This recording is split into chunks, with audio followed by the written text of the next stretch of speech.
Bueno, les damos las bienvenidas a todos. Esta va a ser una de las primeras entrevistas que junto con el compañero Joan tenemos ganas de realizar para abordar la problemática del genocidio en Palestina de manera académica. Tenemos nuestra primera invitada de esta jornada de entrevistas que nosotros vamos a realizar, que es Vicky. Si te querés presentar, Vicky. Bueno, primero gracias Joan, gracias Fran. Mi nombre es Victoria Pie de la Serra, soy abogada y además soy coordinadora de un espacio acá en Mar del Plata que se llama Mar del Plata con Gaza, que es un espacio colectivo de articulación con todos los sectores, espacios y personas que sienten, digamos, indignación con lo que sucede con el pueblo palestino. Y además soy parte de la coordinación nacional de la sede argentina de la Global Sumud. La principal causa que nos llamó a traer a Vicky hasta acá es que Vicky fue participante de la flotilla Global Sumud, que viajó hace muy poquito tiempo a Gaza, y fue noticia porque junto con varios compañeros, entre ellos otro marplatense, Lautaro, fueron secuestrados de manera ilegal en aguas internacionales y fueron llevados de manera ilegal presos hacia Israel. Así que una de las primeras cuestiones que nosotros queremos charlar con Vicky es, además de todo lo que conlleva la causa palestina, charlar sobre este acontecimiento, por lo menos traumático. Así que nada, junto con el compañero Joan, que Joan también aborda la causa palestina de manera académica, es compañero de la carrera de Historia de la Universidad de Mar del Plata, así que vamos a ir a hacer vamos a realizar una serie de preguntas para conocer el testimonio de Vicky en esta situación. Esta es la primera entrevista. El objetivo es tratar de entrevistar también a Lautaro, que es el otro compañero que estuvo preso de manera ilegal, y el objetivo más ambicioso, podríamos decirlo de esa manera, es entrevistar a Carlos Trota, que con su misión de médico visitó muchísimas veces Gaza y es realmente muy interesante escucharlo hablar al doctor. Así que bueno, prometemos traer todas estas entrevistas con regularidad si se puede, pero bueno, de momento tenemos a Vicky, que nos pareció importante entrevistarte de momento porque fue muy reciente lo que te sucedió. Hace muy poquito, llegué de hecho a Mar del Plata el 27 de mayo. ¿Cómo empieza tu militancia a la causa palestina como tal? En principio, militancia en general arranca de muy piba, desde el colegio secundario, digamos, más vinculado a discutir la cuestión educativa y la reforma en ese momento con el polimodal, la ley de educación superior, digamos, ¿no? Era los 90, una etapa bastante crítica de resistencia en Argentina. Y con la causa palestina, en principio, siempre fue, digamos, dentro de las lecturas internacionales de la política, una causa que siempre uno se solidarizó, digamos, porque no solamente la asociamos como una cuestión injusta de por sí, sino que también nosotros empatizamos a partir no solamente de la situación en función de cómo resiste y cómo generan, digamos, toda una identidad cultural, toda una identidad desde la cuestión palestina, sino además porque trabajan, digamos, en resistir al colonialismo, al imperialismo. Y nosotros como argentinos tenemos un enclave colonial con los ingleses en nuestras Islas Malvinas, que lógicamente también, digamos, nos atraviesa, y entonces, por supuesto, también más allá de las diferencias en cuanto a la conformación de lo que sucede en uno u otro caso, porque no es exactamente igual, sí claramente también ha sido un punto de identificación muy fuerte, digamos, con lo que sucede en Palestina.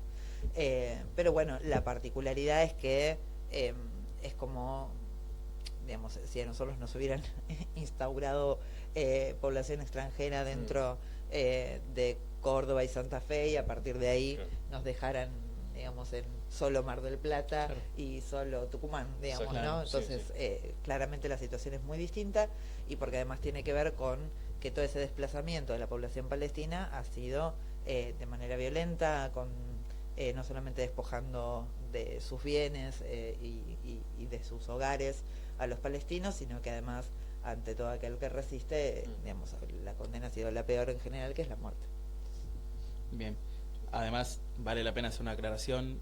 Este conflicto en Palestina o entre Palestina e Israel no inicia el 7 de octubre con el atentado que realiza Hamas, sino en que una de las fechas que nosotros como historiadores, que podemos señalar como para hablar del inicio del conflicto, es 1948, como para entender el contexto de que esto no es algo que sale de la nada, ni que se fabrica de un día para el otro, sino que es un genocidio programado y bastante bien planificado, ¿no? Y con un plan colonial ya desde un primer momento, ¿no?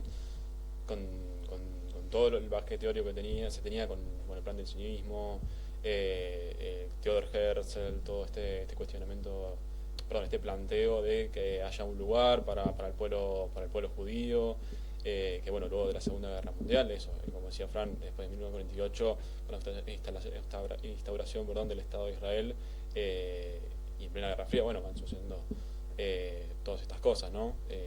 Y bueno, el comienzo de este genocidio que hoy podíamos, que hablamos hace un rato, se lo puede denominar como tal, ¿no? Pero bueno, y acá en Mar del Plata, ¿cómo se da todo el surgimiento? Si tenés como un seguimiento de cómo surge esta militancia por lo palestino, digamos. Yo cuando era muy chico fui a una marcha con mi abuela, con mi viejo, me acuerdo que en el 2009 más o menos hubo una marcha en contra de algo que había sucedido en Palestina. No me acuerdo si había sido la reciente Operación Plomo Fundido, creo, o la Operación Lluvia de Verano, no me acuerdo. Pero a mí me llama la atención a mí todavía que hubo, o yo quizás era muy chico y recuerdo que había mucha gente. Yo iba con mi abuela, ella tenía 9 años y me había impresionado mucho ver a mi viejo gritar las consignas, ¿no? En favor del pueblo palestino, ¿no? Y hoy claramente estoy de acuerdo con él. Pero ¿cómo se da en Mar del Plata esta como quizás lucha, ¿no? por lo palestino? O si sabes de alguna representación que empiece. Y Mar del Plata siempre ha tenido la característica de ser una ciudad difícil en cuanto a la movilización, en cuanto a, digamos, también a la masividad o no masividad de la lucha. Hemos tenido momentos muy álgidos de movilización popular en el marco de los finales de los 90, hacia el 2001, y también tenemos 2006, 2009, han sido momentos donde ha habido movilización y sobre estas temáticas mucho más potentes, porque había como una discusión o la militancia, el activismo político tenía más presente la discusión internacional también, digamos, en el debate, ¿no?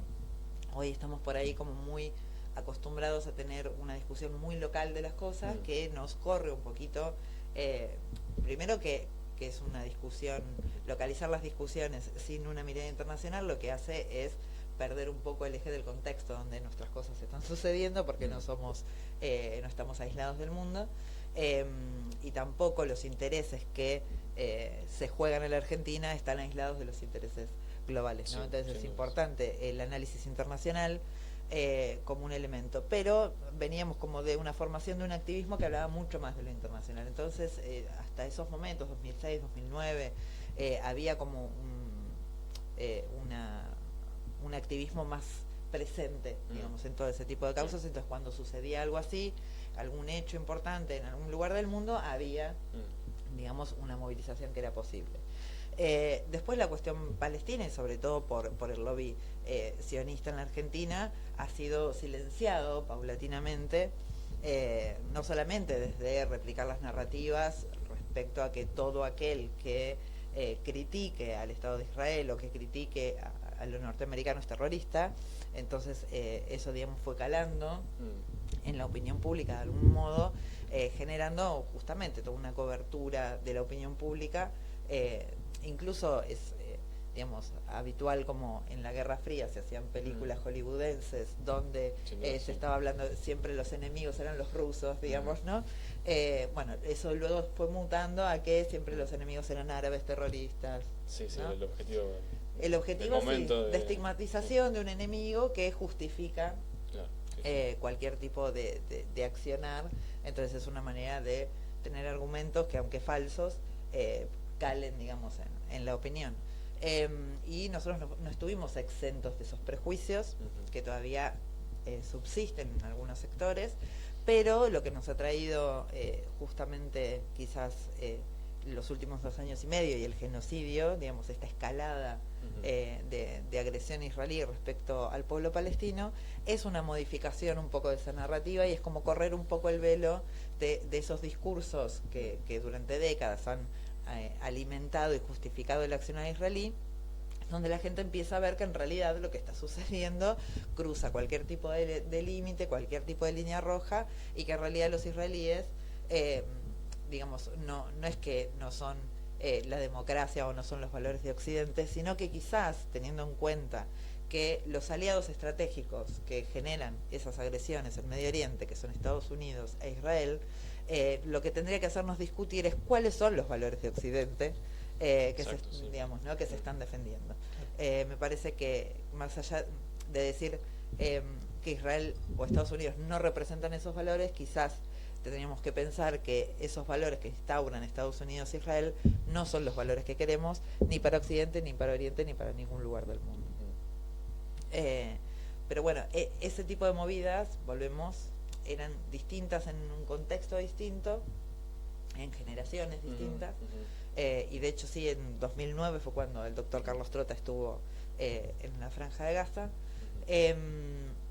y hoy cuesta mucho más, ¿no? Entonces, bueno, hay, digamos, distintas acciones que se van llevando adelante desde distintos espacios, a veces desde individualismos, a veces con grupos muy pequeños, y una de las cosas que nos hizo crear Mar del Plata con Gaza fue el 15 de junio del 2025, donde asistimos muchos y muchas que veníamos participando de cosas distintas a una movida que fue el Día del Padre el año pasado, hace casi un año.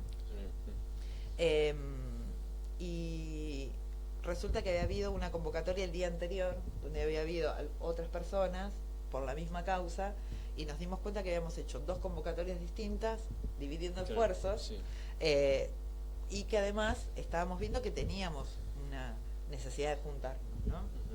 Entonces, a partir de ahí, y vinculado a que, digamos, la participación se correspondía con distintos sectores, con personas individuales, con espacios de jóvenes, de jubilados, partidos de distinta, digamos, línea. Entonces, lo que elegimos fue hacer un espacio colectivo de articulación.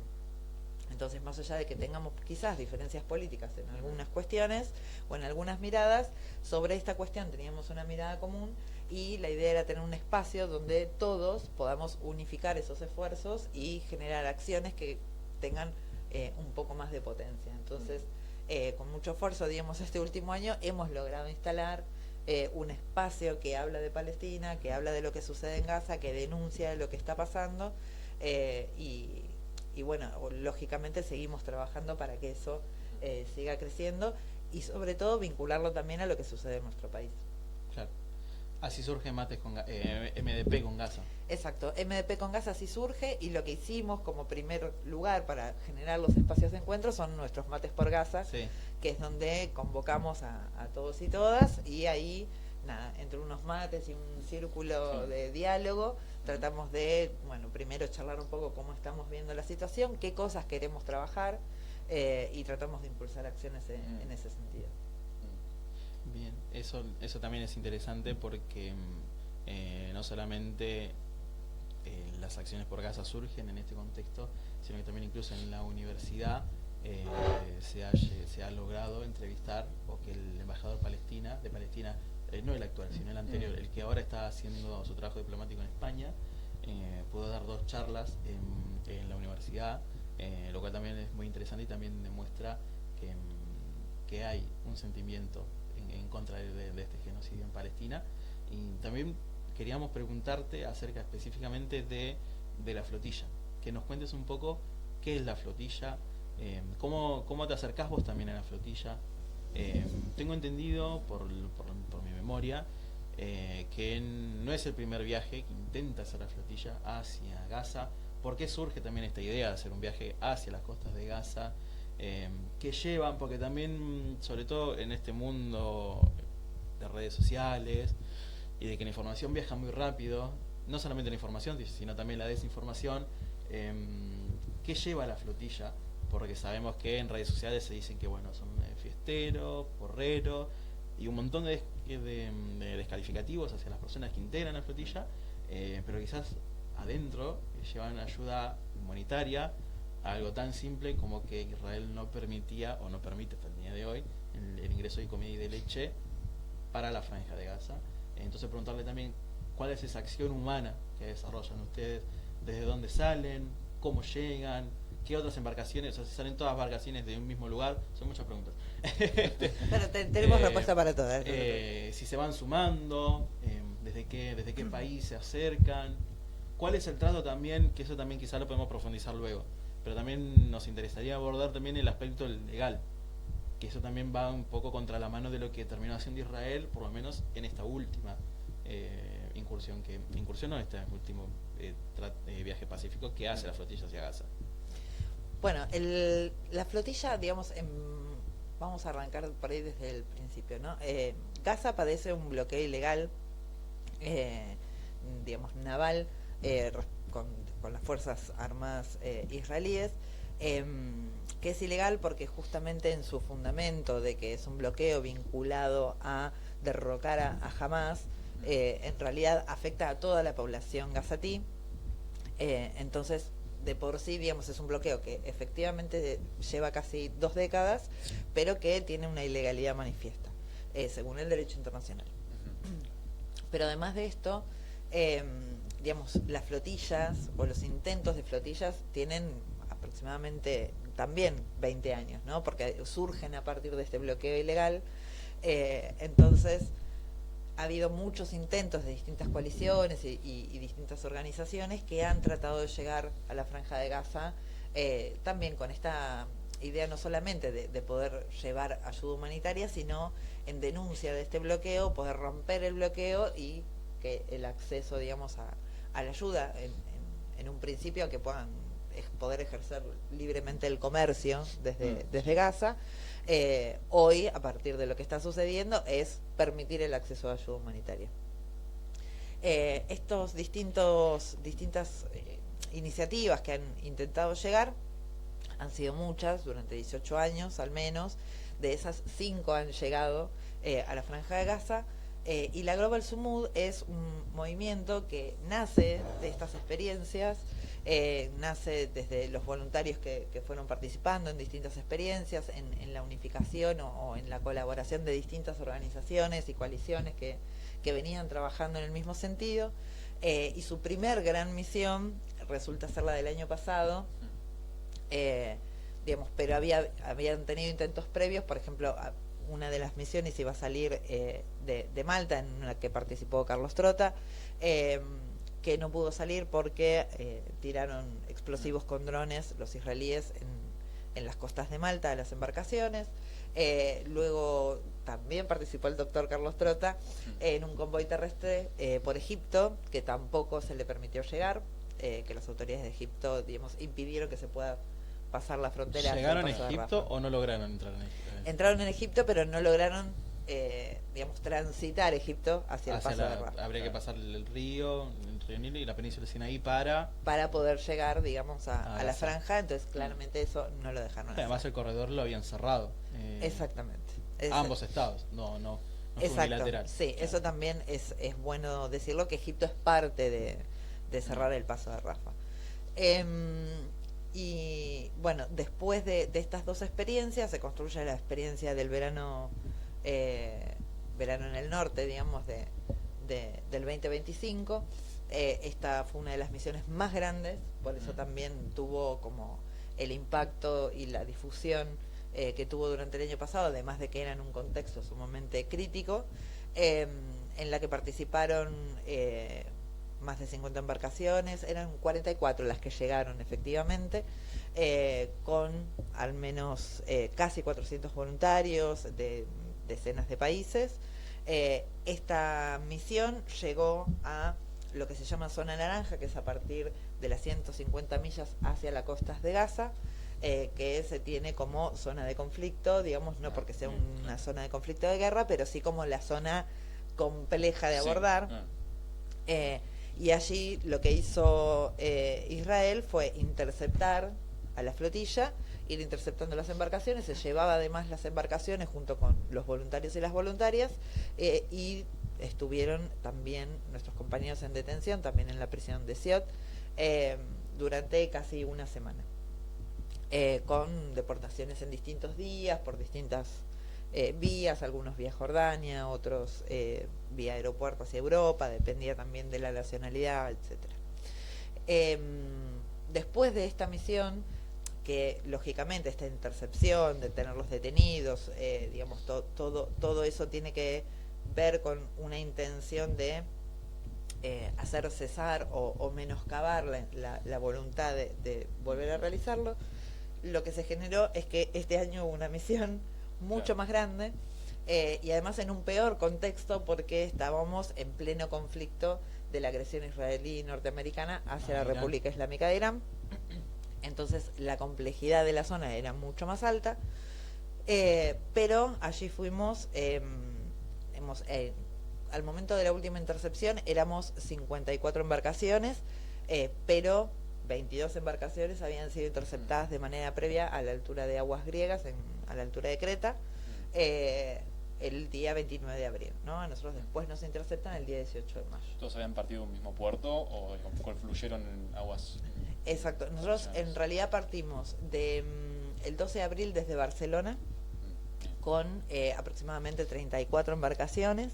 Luego en Grecia se suman otras embarcaciones, digamos, después de la intercepción del 29 de abril, donde se interceptaron 22. Y después vinieron embarcaciones de Italia, donde nos unificamos antes de llegar a Turquía. Y después también embarcaciones en Turquía, que fueron finalmente con las que construimos los 54 veleros que viajábamos hacia la Franja de Gaza.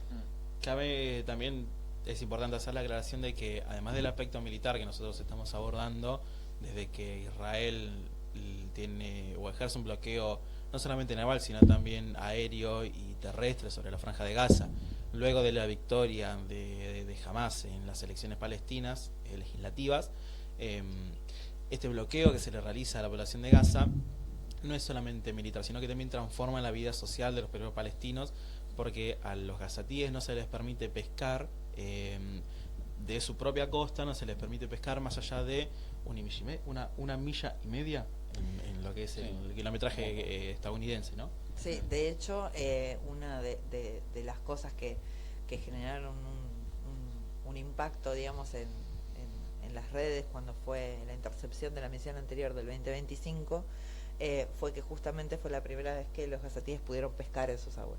Eso era lo que quería digamos, ¿no? Sí. Eso fue un momento, digamos, claramente de celebración, digamos, para los palestinos, y que para nosotros obviamente también fue satisfacción una gran satisfacción de poder colaborar, ¿sí? Porque hay que mencionar que este bloqueo naval cambió la manera de comer incluso de los propios gazatíes, que en vez de comer pescados un poco más grandes, que estaban más mar adentro, empezaron a comer pescados más pequeños que se encontraban más cercanos a la costa.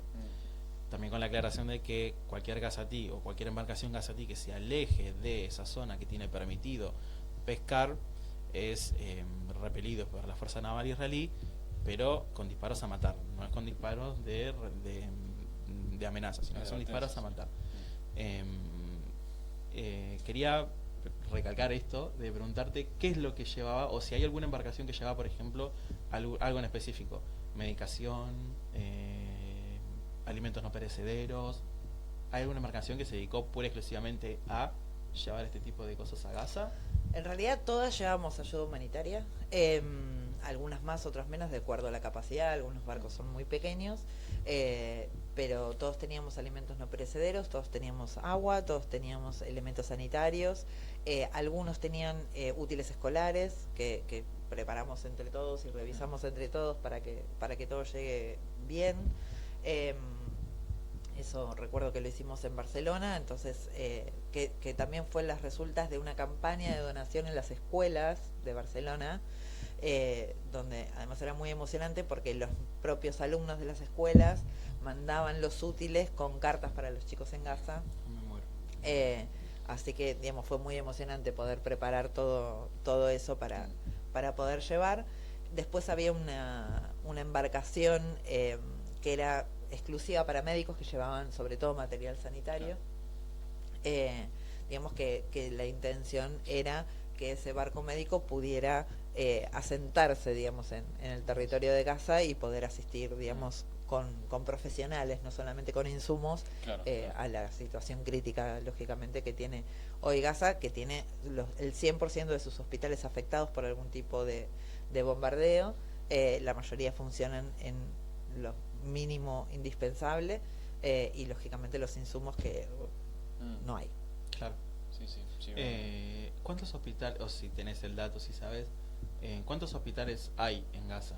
Porque el más grande, el más importante, Al-Shifa, tengo entendido que fue bombardeado y dinamitado. Exactamente. La cantidad exacta no la tengo. Eso podríamos consultar con el doctor Carlos Trota, que además estuvo allí trabajando en el Al-Shifa, de hecho. Pero sí, digamos, hay un hospital muy grande que era para pacientes oncológicos que también sufrió el bombardeo durante el 2024. O sea, lo primero que han hecho fue bombardear los hospitales y fueron, digamos, de a uno los fueron, porque lógicamente ante la crisis de uno de los hospitales se trasladaban a otros centros cercanos, iban y bombardeaban ese hospital y así, y hoy hay mucho hospital de campaña, claro. Con la precariedad que eso implica.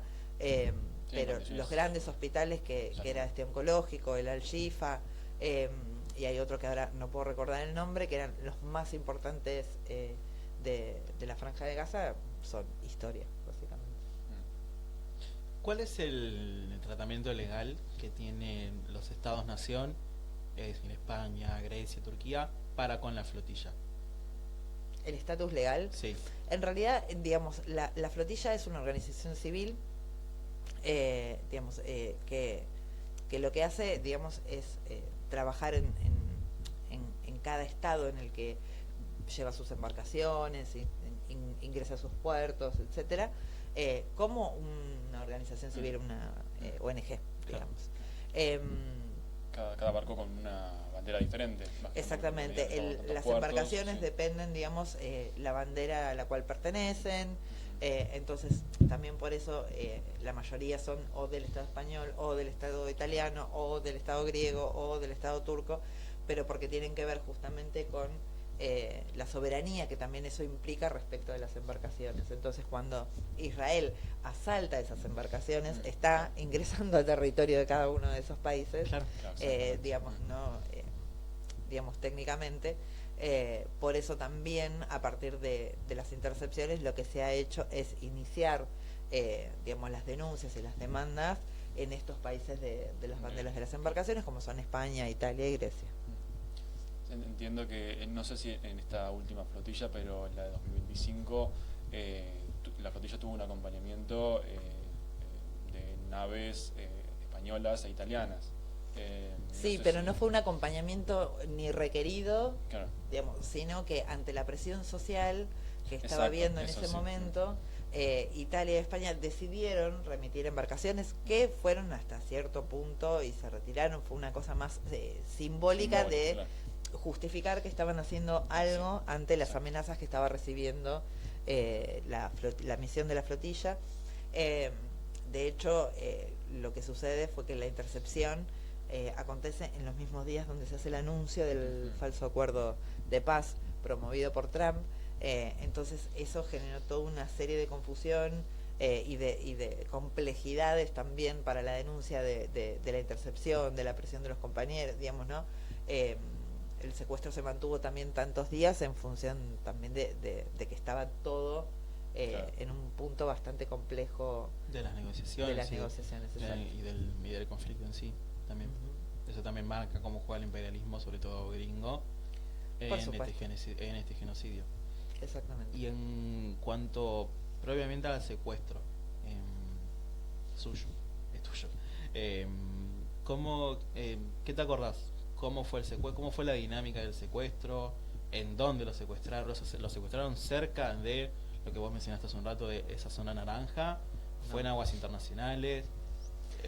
Las dos fueron en aguas internacionales. La primera, que fue el 29 de abril, que mi embarcación logró evadir, digamos, o sea, varias embarcaciones, somos las que logramos evadir esa primera intercepción. Yo supongo que también previendo la cantidad de embarcaciones, porque cuando fue la misión anterior, que eran 44 embarcaciones, Israel apenas pudo llegar a interceptarlas a todas, o sea, es decir, no llegó ninguna, pero una llegó casi a 20 millas de las costas de Gaza, digamos, y toda la logística que tienen que implementar para poder interceptar a la flotilla es alta.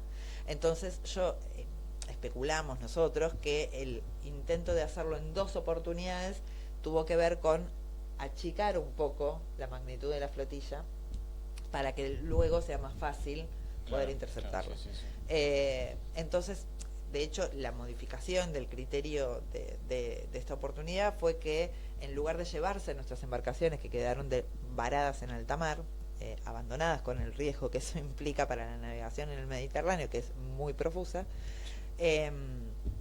digamos, fue que fueron con embarcaciones militares en aguas internacionales, y en zonas de rescate, digamos, hay la zona SAR, que digamos en derecho del mar son zonas de socorro y de rescate, que si bien no pertenecen a ninguna jurisdicción, sí se establece la responsabilidad de los estados linderos a esas aguas internacionales para asistir en caso de solicitud de socorro o auxilio en alta mar. En este caso, Creta, lo más cercano. Claro, en este caso era Creta, por lo tanto el gobierno griego tenía la obligación de acudir a los llamados de socorro, que lógicamente no fue. O sea, sí los recibió, claro, sí fueron pero no acatados. Pero no acatados. Es decir, que se llevaron las personas y dejaron a la embarcación en el medio del Mediterráneo. Exacto. Nosotros tuvimos, en la primera intercepción, fueron 175 compañeros y compañeras que fueron secuestrados en esas embarcaciones prisión, que son embarcaciones militares convertidas en prisiones. Obviamente todo de manera absolutamente ilegal. Y dejaron esas embarcaciones a la deriva, que de hecho nosotros luego se demoró, digamos, la navegación de la flotilla porque fuimos, no nosotros personalmente, pero teníamos la asistencia sí de 2 otras ONG muy importantes que son Open Arms y Greenpeace, que con sus embarcaciones de otro porte, junto con algunas otras embarcaciones un poco más grandes, y fueron a buscar a esos barcos que habían quedado a la deriva. Algunos se pudieron recuperar, la mayoría claramente no. Porque además justo hubo un clima bastante desfavorable en ese momento. Pero bueno, secuestran a nuestros compañeros en esta embarcación militar, los retienen ahí durante 40 horas, finalmente son liberados en Creta, salvo Tiago Ávila y Saif Abukeshek, que son llevados a Israel, al norte de Israel, en otra prisión distinta, y Grecia permitió que eso suceda. Claro, exactamente, y de hecho la mayor violencia contra nuestros compañeros se produce cuando les anuncian que van a ser liberados en Creta, pero no aparecen ni Tiago ni Saif, digamos, ¿no? Entonces eso generó que los bajaran a los golpes de la embarcación para poder llevarse a nuestros 2 compañeros a Israel. Eso es lo que sucedió el 29 de abril.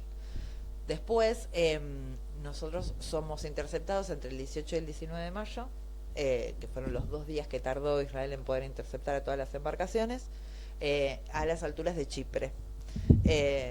Y lógicamente con toda la complejidad internacional, porque imagínense 2 buques militares yendo de Israel a Grecia, claro, sin ningún tipo de intervención, ni de llamamiento, ni de advertencia. Pasando por aguas internacionales. Secuestrando civiles. Aguas soberanas, incluso también de otros estados de la región.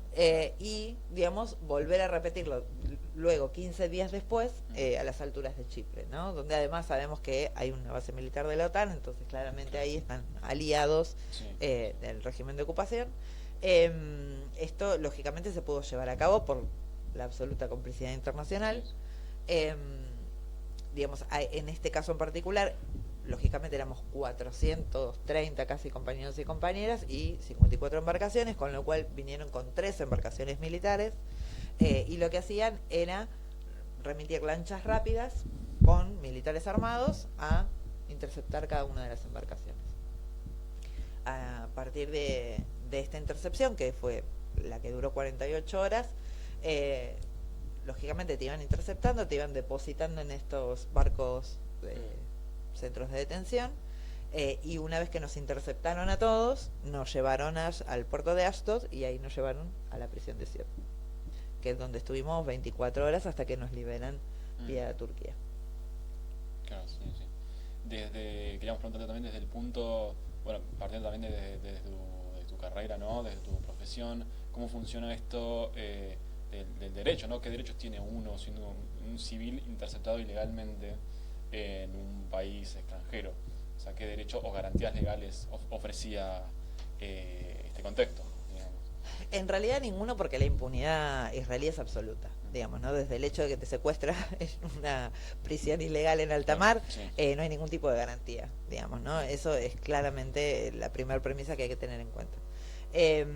Después, lógicamente, nuestra misión está amparada por el derecho internacional, porque las misiones humanitarias no solamente que deben ser preservadas, sino que además son promovidas por el derecho internacional, porque claramente vienen a subsanar una situación de sufrimiento de cualquier población del mundo, ¿no? Entonces, la intervención humanitaria siempre es una acción deseada y que debe ser garantizada, resguardada. Lógicamente, Israel no permite no solamente que no ingrese la ayuda humanitaria a Gaza, no solamente que digamos que sigue bombardeando, ocupando territorio, etcétera, sino que no va a permitir, por lo menos en lo que a ellos dependa, que haya ningún gesto de solidaridad con el pueblo palestino, porque eso para ellos implica una derrota política, y porque implica además justamente digamos, ceder ante lo que ellos combaten, que es cualquier visibilización de lo que suceda en Palestina y cualquier tregua a lo que sucede en Palestina. Entonces, en ese sentido, claramente, lo que hacen es absolutamente ilegal desde el derecho internacional, pero además, cualquier asalto a una embarcación de civiles constituye un acto de piratería. Acá, como son embarcaciones militares, es una piratería sui generis, por decirlo de alguna manera, porque si bien no está establecido, porque es una embarcación militar, el hecho que están cometiendo de abordar civiles en aguas internacionales sin ningún tipo de cercanía a su territorio, además, porque vos me preguntabas, Fran, ¿a cuánta distancia? ¿Estábamos dentro de esas 150 millas? No, estábamos a más de 280 millas de Gaza. Y la primera intercepción estábamos a más de 800. Entonces, claramente, digamos que no solamente no estábamos constituyendo una amenaza certera, sino que además somos una misión humanitaria. Entonces, todos los elementos, digamos, lógicamente, legalmente están en nuestro favor, pero la legalidad no es una de las variables que consideren. De hecho, nuestros pasaportes, en ninguno vas a ver ningún sello ni de ingreso ni de egreso de Israel, aunque todo el mundo sabe que estuvimos ahí. Jamás se nos indicó ni a dónde íbamos, ni cuánto tiempo íbamos a estar, ni a dónde nos estaban llevando, ni en el barco, ni en la prisión, ni cuando nos liberaron. Nosotros nos enteramos que nos iban a liberar porque vimos el avión, digamos, ¿no? Hasta el último momento, hasta último momento, absolutamente nada. Lógicamente no nos dejaron ver abogados ni representaciones consulares. Dejaron a algunos compañeros de algunas nacionalidades que tengan ese acceso para que se pueda brindar información a determinados países, y porque fue una presión que ejerció el grupo Adala, que es un grupo de abogados y de derechos humanos, que son los que generalmente asisten en estas ocasiones. Pero después nosotros no teníamos ningún tipo de información, no tenemos ninguna documentación firmada por nadie, y de hecho todos los militares en las embarcaciones que nos interceptaron, en los barcos cárcel y en la prisión, no tenían identificación personal y estaban con pasamontañas. Es decir, ¿no? La clara decisión política de no me sale, no quiero inventar un término, ¿no? Pero hacer anónimo a los responsables de todas estas ilegalidades para evitar futuros procesos judiciales, ¿no? Hace un tiempo hubo un escándalo de esta índole, no específicamente relacionado a la flotilla, sino que se filtró un video donde militares israelíes que estaban dentro de una prisión seleccionan a un prisionero palestino, lo llevan a un rincón y bueno, abusan del prisionero palestino, donde la declaración que hace Netanyahu es el primer ministro de Israel, la declaración que hace es que es la derrota más grande que tiene Israel en términos de legitimidad, porque se acaba de filtrar un video que muestra lo que viven los prisioneros palestinos en las cárceles israelíes. Y en relación a esto, te quería preguntar, por lo que escuché, vos estuviste 24 horas, 48 horas presa en la cárcel del desierto del Negev de Israel. Durante todo este tiempo que vos estuviste detenida, ¿cómo fue el trato, o si es que hubo trato, acerca de autoridades carcelarias o de los militares, no solamente para con vos, sino para con el resto de tus compañeros de la flotilla? Sí, en mi caso yo tuve mucha suerte y hubo una cosa muy azarosa para mí, decidida para los militares israelíes. En las embarcaciones había 3 grupos de voluntarios que habían sido secuestrados. Con un grupo fueron violentos pero no tanto, con el otro un poco más, y con el último fue la mayor violencia, ¿no? Y esto fue azaroso en ese sentido, digamos, ¿no? De que no era una característica particular del grupo lo que generó esa violencia, sino que fue ese grupo porque fue ese grupo, claro, ¿no? Claro. Digamos, como que probaron distintas magnitudes de terror psicológico, violencia y abusos en función de dejar como un mensaje general, pero bueno, decidieron hacerlo de ese modo. En mi caso particular, yo estuve en una de las embarcaciones, digamos, que menos complejidad tuvo, pero en la otra embarcación, que es de hecho donde estaba nuestro compañero Lautaro, donde estaba nuestra compañera Malela Venas y Ramiro Gianti, que son también de Buenos Aires, digamos, en esa embarcación, cuando ingresaban interceptados, que los ingresaban a estos patios, los esperaban en uno de los contenedores, armando como un pasillo de soldados israelíes, donde ahí se generan un montón de, obviamente, golpizas, les quitaban ropa, generaban distinto tipo de abusos. Bueno, ¿no? Ese barco fue absolutamente violento. Y después en las cárceles, bueno, ahí ya te dividen por género entre hombres y mujeres. Y teníamos compañeras que venían, que habían sido interceptadas y que estaban en otra embarcación en absoluto estado de shock, que apenas nos podían saludar. Otros compañeros que cuando los vimos que iban subiendo a los aviones donde íbamos siendo liberados, venían absolutamente golpeados, compañeros quebrados. Bueno, ahí fuimos viendo la magnitud de la violencia que se había aplicado, que fue tanto en las embarcaciones como en la prisión, pero absolutamente aleatorio, caprichoso. Obviamente que si algún compañero tenía algún parecido a un nombre árabe o a alguna nacionalidad vinculada, era particularmente violentado por el solo hecho de ser, o de llamarse. A las compañeras musulmanas le quitaban sus velos. Bueno, en el caso del grupo con el que yo estaba, justamente una compañera islámica que le habían quitado su velo, al darle vuelta a las esposas le rompen la muñeca, lógicamente sin ningún tipo de asistencia médica, durante las 24 horas que estuvimos ahí, que la verdad que lo soportó de una manera absolutamente estoica, digamos, ¿no? Muchas de otras compañeras entraron en crisis por situaciones también violentas, que tenían quizás una menor entidad que lo que le estaba pasando a esta compañera, y entonces la verdad que fue muy impresionante cómo lo manejó. Pero bueno, era todo el tiempo que nos quitaron de nuestra celda y nos llevaran a otra y nos dieran un paseo y que haya un perro, que arrastren esposas, todo con gritos, con golpes, digamos, ¿no? Esta cosa de amedrentar y de no dejarte en paz, de tenerte en alerta permanente, son los mecanismos, digamos, de terror psicológico que utilizan, que se combinan obviamente con la violencia. Y dentro de eso también ser conscientes de que no nos han hecho ni un poquito de lo que le hacen a los presos palestinos, porque como vos decías, Netanyahu el fracaso lo vio en la filtración del video y no en el hecho concreto. Y de hecho esos militares que participaron de esa violación colectiva después aparecen en las audiencias judiciales con pasamontañas y siendo además vitoreados como si fueran héroes de la nación. Entonces eso también nos habla un poco de cuál es la mirada israelí respecto de lo que sucede, digamos, y claramente nosotros además tenemos en cuenta que tenemos a 9.500 presos palestinos, 500 de ellos son niños. Nosotros a una compañera que es menuda, Male, es menudita, es chiquita, peticita, le quedaban grandes esos uniformes del servicio penitenciario que nos dan, Claro. Y una militar le dice a la otra, anda a buscar el talle para niños. Talle para niños. Digamos, ¿no? Sí, El talle servicio para niños, penitenciario está estoqueado De- con sí. talles para niños.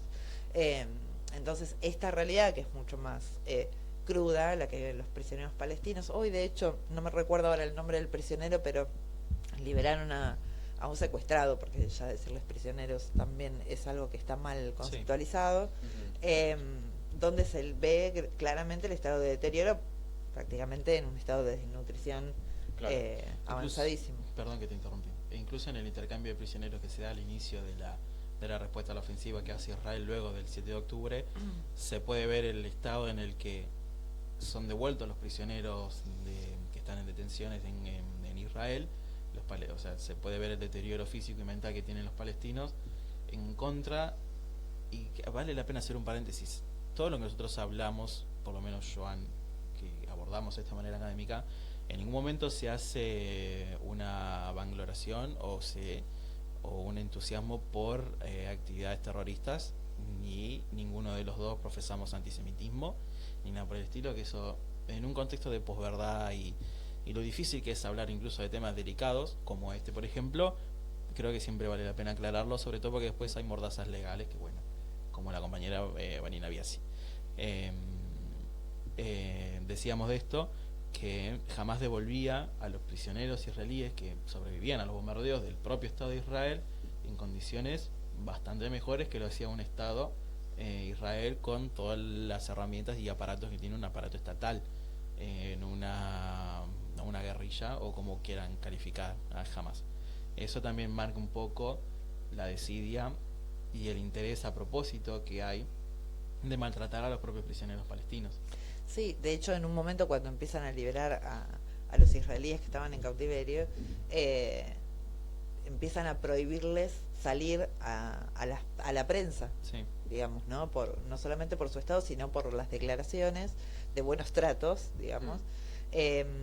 Pero más allá de esto, no solamente existe digamos, el maltrato hacia los palestinos. También hay que tener en cuenta que los palestinos hacen décadas que están presos, en muchos casos, con detenciones administrativas que no terminan de ser un proceso judicial.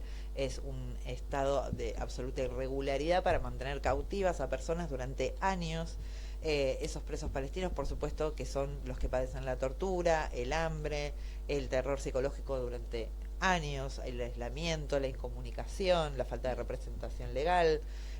Pero además, en ese mismo acuerdo que vos decís, también se entregaron cuerpos, y dentro de los cuerpos palestinos entregados, se entregaron decenas de cuerpos con los ojos vendados, con las manos atadas, sin órganos, sin córneas, digamos, ¿no? Además, utilizando los cuerpos palestinos para tráfico de órganos. Digamos, realmente lo que hace Israel es sistemático, es decidido y no es casualidad. Es decir, no es desidia, sino que es una decisión política, porque consideran que los palestinos son animales que no deben existir, y por eso tienen una política de exterminios a la población palestina. Antes, digamos, ocultada de conflicto, pero la realidad es que no es un conflicto, no es una guerra, es decididamente un exterminio, es decididamente una política de Estado, porque así lo han dicho las máximas autoridades israelíes.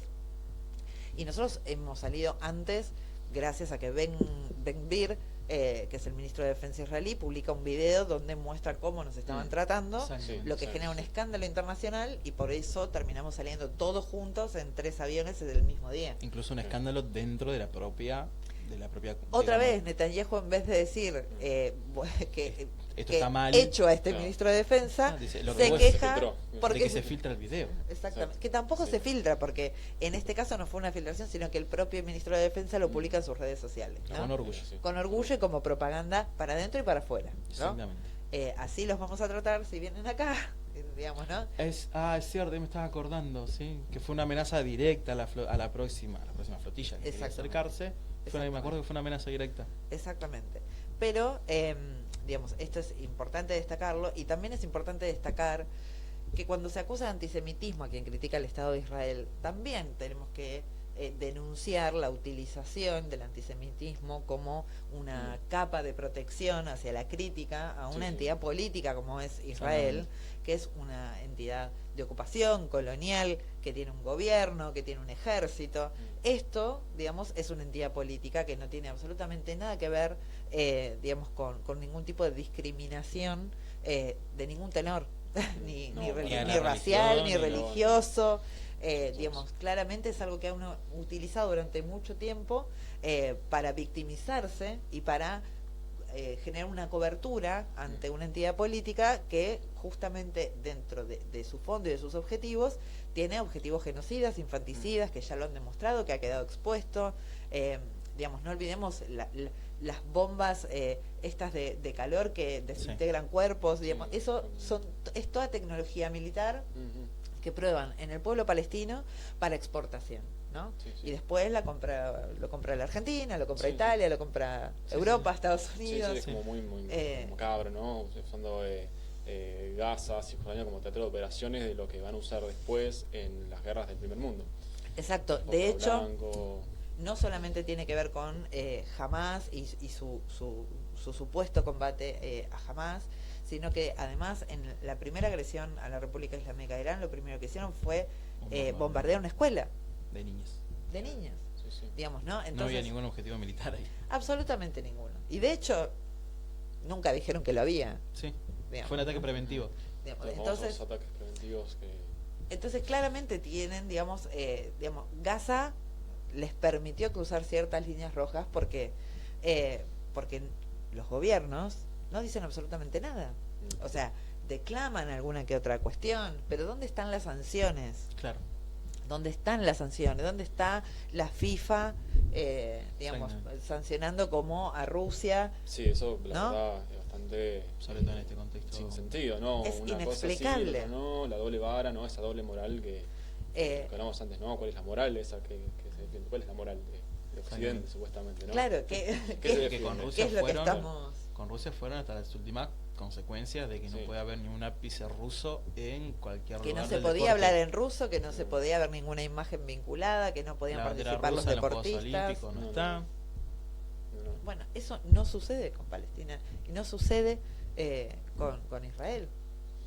Digamos, entonces, de hecho, nosotros tampoco podemos hacer oídos sordos, no solamente la persecución que existe en la Argentina, como el caso de la compañera Vanina Biasi, como el caso de Alejandro Bodar, que fue sobreseído finalmente, como el caso del padre que llevó a su hijo a un torneo de hockey, si mal no recuerdo, en Tigre, que fue con una remera que decía Save Palestina, y la DAIA fue a exigir a la comisión directiva del club que sancionen a ese padre. Digamos, el nivel de lobby sionista que nosotros tenemos en la Argentina es muy fuerte, genera la persecución, la censura. Digamos, y nosotros, de hecho, a ver, ¿cuándo fue? Ayer, antes de ayer, Menem estuvo allí como parlamentario en el parlamento israelí, digamos, ¿no? Un parlamento donde sus digamos, autoridades han expresado la necesidad de exterminar al pueblo palestino, la necesidad de que su sentencia sea la muerte. Estas son declaraciones públicas de esta gente. Y nuestro presidente del Congreso va, digamos, a rendir pleitesía, tanto como Milei, que mientras nosotros estábamos en la misión de la flotilla, va a visitar también Israel, donde parte de lo que va a hacer, además de recibir premios ridículos e inventados para que se vaya con un souvenir y un cumpleañitos, también fue a hacer un acuerdo respecto de vuelos aéreos directos entre Tel Aviv y Buenos Aires, y anuncian que el primer vuelo va a ser el 29 de noviembre del 2026, Día Internacional de Solidaridad con el pueblo palestino. O sea, el nivel de perversión que maneja esta gente es altísimo. Digamos, y un presidente que dice que es el presidente más sionista del mundo, cuando el sionismo es una ideología política que representa la entidad de ocupación israelí, lo que está diciendo es que defiende intereses foráneos. Y eso es traición a la patria. Eso es traición a la patria. Entonces, eso es lo que nosotros tenemos hoy en la Argentina. Y es grave. Y es muy grave. Muy grave. Y en relación a allá quizás el final, ¿no? del viaje de la flotilla, ¿no? Quizá una pregunta que se me ocurre hacia el aire. ¿Tuvieron contacto con algún otro estado árabe de la región que se preocupara por su bienestar, por su condición? Y después preguntarte el tema de tu liberación y la de tus compañeros de la flotilla, cómo se realiza, cómo se enteran, hacia dónde los terminan deportando, porque la categoría que ponían en los medios de comunicación era que eran deportados, como si fuesen eyectados o expulsados por X razón. Sí, ahí primero tenemos varias cosas. Primero, nosotros nunca tuvimos acceso, digamos, con autoridades de ningún tipo. Lógicamente, los 3 aviones que nos terminan llevando a Turquía son del gobierno turco, que tenía ciudadanos turcos, digamos, presos en Israel, secuestrados en Israel. Y después, como entidades gubernamentales, no. Después, solidaridad de todo el mundo, claro, digamos, ¿no? De todos los países por los que pasamos y de muchísimos países del mundo donde se generan movilizaciones, acciones, reclamos, etcétera. Digamos que son los que terminan ejerciendo la presión a sus propios gobiernos o la presión mediática, digamos, ¿no?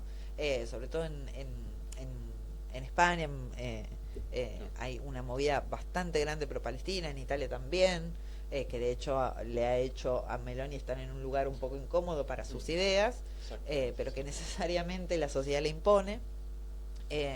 Y además nosotros simultáneamente se estaba llevando adelante el convoy terrestre de la Global Summit Maghreb por el norte de África, y hoy por hoy tenemos a compañeros que desde el 24 de mayo hay 10 compañeros que están secuestrados en Libia del Este, sin una certeza ni de su proceso legal, ni de cuándo van a ser liberados, ni de su situación.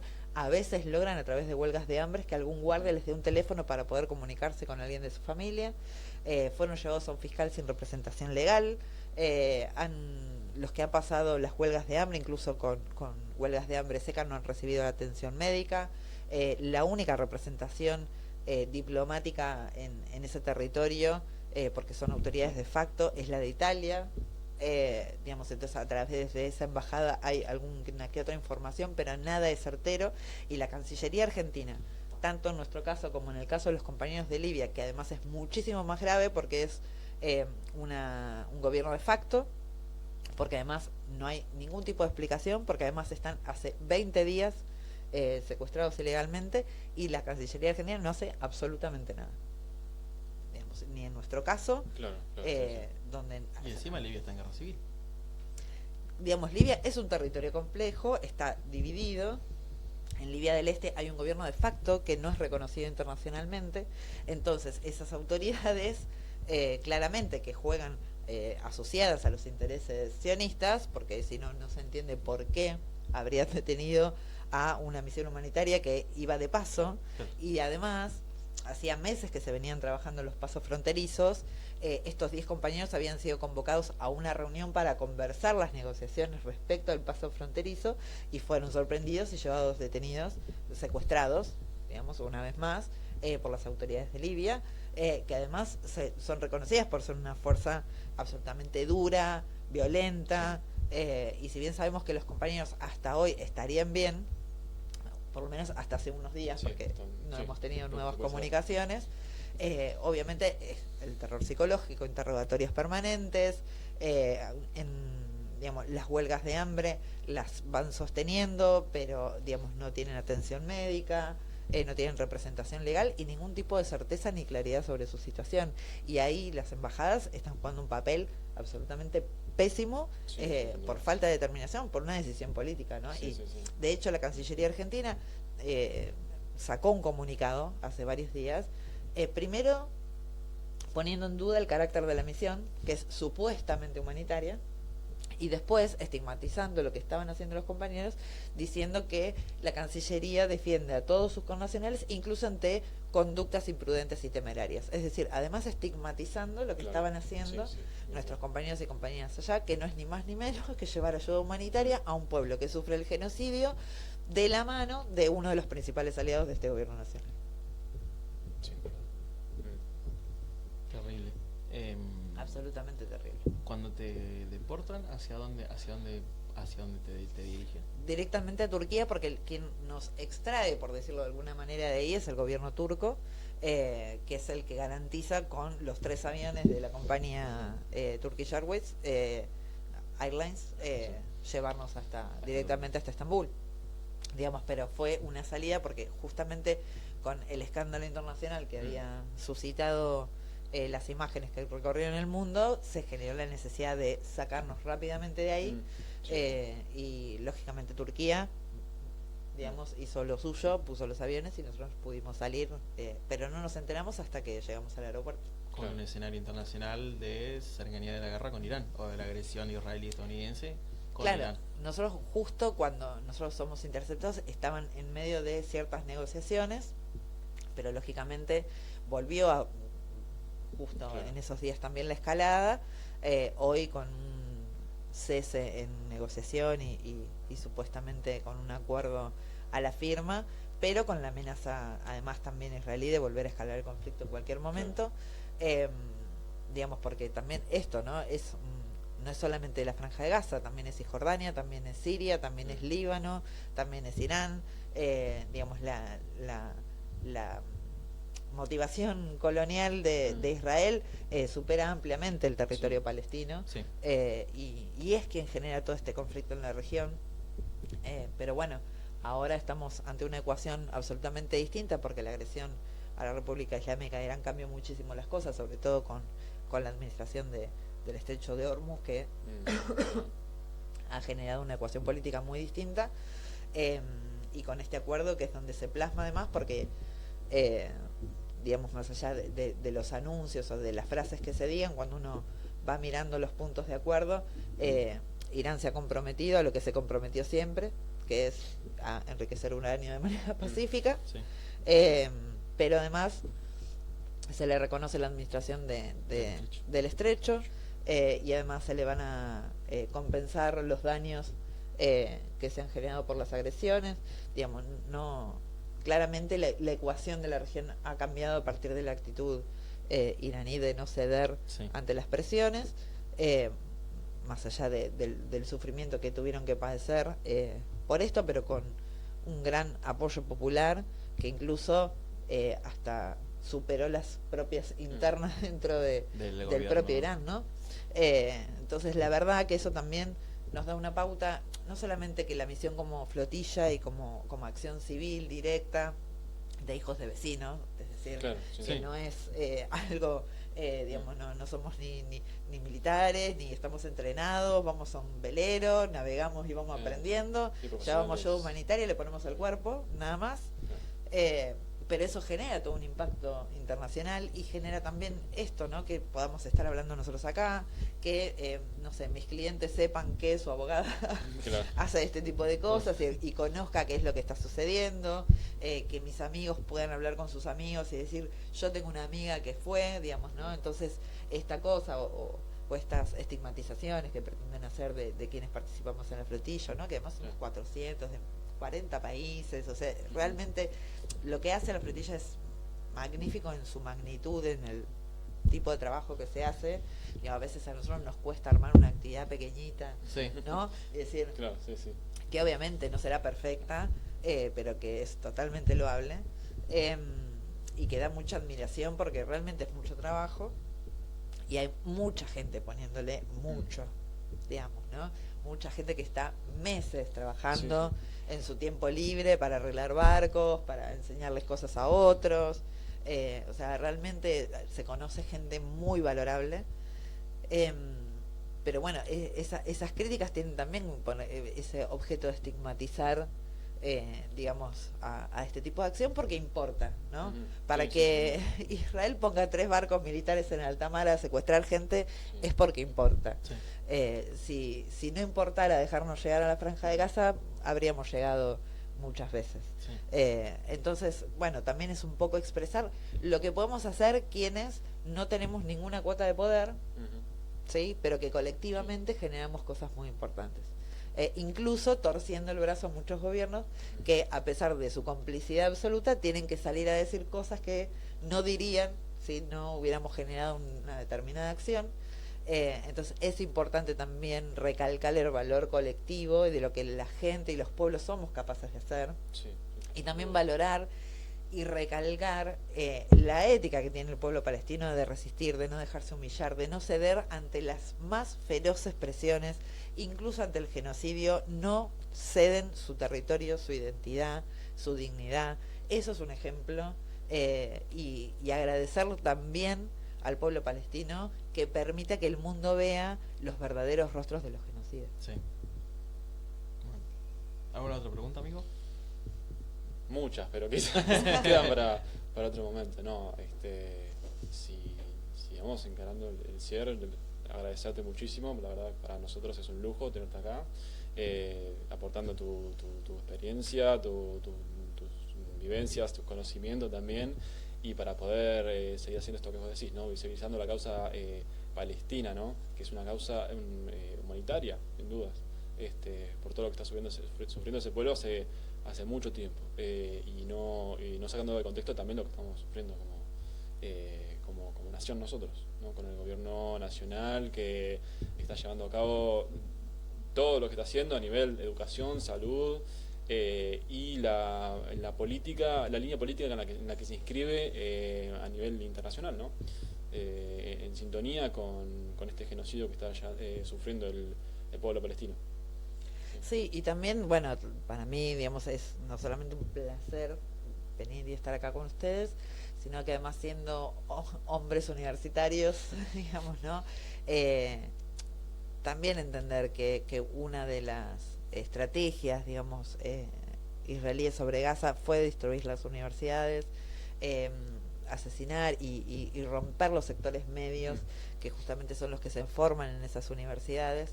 Y nosotros tenemos un gobierno nacional que viene imponiendo el desmantelamiento y el desfinanciamiento de nuestra universidad pública. Entonces eso no es casualidad. Los estudiantes universitarios, además de defender la universidad, tienen que entender que son una fuente de resistencia, que es importante el rol que ocupan, no solamente para defender la universidad, sino para defender a la capacidad de un pueblo de entender, de reflexionar, de resistir. Me parece que también es importante, digamos, transmitir esto a la comunidad universitaria, donde además también hay una presión importante porque de estas cosas no se hablen, y eso a los estudiantes, que son una masa crítica, que son quienes están elaborando críticamente su pensamiento, debería hacerles un ruido un poco más fuerte, y poder discutir esto también en el ámbito de la universidad, ¿no? Sin dudas. Sin duda, sin ninguna duda. Bueno, reiterarte el agradecimiento. La verdad que fue un orgullo tenerte y poder llevar adelante esta actividad. También agradecerle a Joan, que bueno, yo creo que si hubiese estado esto solo no lo hubiese hecho, así que es lo lindo de... No, igual, también, sí, comparto lo mismo, sí. De hacerlo colectivo y de encontrar a alguien con el mismo interés. Así que bueno, nada, agradecerles un montón a los dos, y nos volveremos a encontrar seguramente, quizás con vos de vuelta para hacerte más preguntas todavía, con Lautaro, y bueno, y vamos a convencer a Carlos Trota. Vamos a convencer al doctor y vamos a seguir con este ciclo de charla. Espectacular, yo los felicito, les auguro lo mejor, espero que esto se potencie, que crezca, y obviamente a disposición para lo que precisen, y sí, colectivamente siempre es mejor, así que nada, sí, sin duda. Vaya para adelante, y gracias también a Maxi ahí que está en lo técnico. Muchísimas gracias, chicos, nos estaremos encontrando de vuelta.